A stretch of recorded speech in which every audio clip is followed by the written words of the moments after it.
Yo guys, in this GTA Online video, I will be showing you how you can complete the Elite Challenge every single time in the Cayo Perico Heist. This will allow you guys to get the best possible take each and every time you guys do this. As always, if you guys are going to enjoy this video or find it useful, make sure that you guys leave a like and also consider subscribing. And without any further ado guys, let's jump straight into the video. The first requirement that you guys will need to be able to do this is to make sure that you guys have the Cayo Perico Heist fully set up. If you guys are struggling with the Cayo Perico Heist setup, I would recommend that you guys check out my other video on this. That setup of the Cayo Perico Heist will be the fastest possible way to complete it. After you guys have the heist fully set up, we want to start up the heist. Now on this heist planning board, I would recommend that you guys select your infiltration point to the main dock. This is really important because it will put ourselves really close to some secondary loot, while also being very close to the compound. I would also recommend before starting the heist that you guys have suppressors for your guns. These suppressors will usually cost you guys $5,000, and in my opinion suppressors are just so worthwhile in this heist, just in case you guys get caught in a situation. But right now we have just started up the heist with our desired setup, so right after this short cutscene guys, we want to come straight ahead into this docking area. And because of this specific setup that we are using to run the heist, we can just drop off this long fin right here, which is super close to our secondary targets. When we leave the long fin, I would recommend that you guys pull up your weapon and take care of some of these guards. Also be very careful of the guard tower. It will have a camera and also a guard, and for some reason when you guys go to this secondary loot, you will get detected if you guys don't time it properly. A lot of the time this secondary loot will vary, and obviously depending on what this secondary loot is, this will either give you guys more money or less. I was able to collect some cocaine and also some weed right here, and this was so close to filling my loot bag, which we do need full for the Elite Challenge. What makes this area so good for secondary loot is the fact that we can get two secondary targets right here, and then if we head over to this other hut and take out this guard so he doesn't detect us, we also have the possibility of getting another secondary target. In my case this was only cash, however this was just enough to fill my loot bag, and 9 times out of 10 when you guys are going for this secondary loot, you will definitely fill up your loot bag. However, on the rare occasion that you guys do not fill this loot bag, I would highly recommend that you guys just switch into a GTA Online session and then start up the heist from the beginning. So right now we have a full loot bag of 418k. Obviously this would have been more if we just had cocaine and gold in here. However, we are only looking to complete the Elite Challenge. To continue with the heist, I would recommend that we take this dinghy right here, but this is really down to you guys and personal preference. For me though, I just prefer using the dinghy as it feels like it can just turn much more easier than the long fin. But right now guys, we are just going to go ahead and continue with the heist. From this point it is really easy stuff to do, and also with the way that we have set up the heist, we can essentially get to our primary target without even shooting our weapon. When we get into the office, make sure that you guys go over to this wall right here and press right on the D-pad. This is surprisingly important as you guys can get some more take. The best part about this secret stash is the fact that it will add on to your loot bag, and the majority of the time this will be between $60,000 to $80,000, so it is 100% worthwhile getting. But from this point guys, we will just play through the heist as normal, and if you guys want to see a more in-depth breakdown of the whole heist with this specific setup, make sure you guys check out my other video on this. But right now we are at the primary take, and when we go ahead and get this primary take, you guys can see that we get an insane amount of money for this. The primary take will vary with each individual heist, however even with the worst possible take, we can still easily get over $1 million for doing the heist. Right now guys, we are just escaping the island. This is super basic stuff for this type of setup, and after swimming in the water for quite some time, we do finally complete the heist. We can see right here that my take was $1.68 million,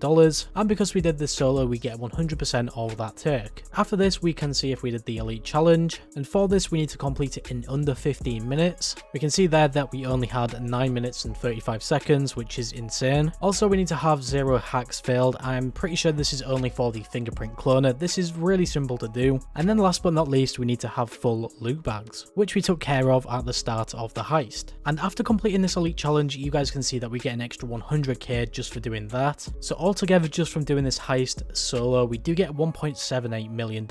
Now, this will vary each time you guys do the heist, mainly because of the primary take being different. For example, I just did this with the bearer bonds in a different heist, and I only got paid $1.5 million. But either way you guys look at it, $1.5 million to around about $2 million hours is insane for a solo heist. We can also see on this secondary heist that I did that I completed it in 7 minutes and 51 seconds. Just really showing you guys how fast this is to complete. But anyway guys, that is going to really do it for this video. Hopefully this helped you guys out who are maybe trying to do this elite challenge. It is 100% worth doing, or at least trying to do. If you guys did enjoy this video or find it useful, make sure to leave a like. It really does help me out and I really do appreciate it. And if you guys are new to the channel and like what you see, make sure to subscribe and turn on post notifications to never miss a video. Finally guys, stay safe and thanks for watching.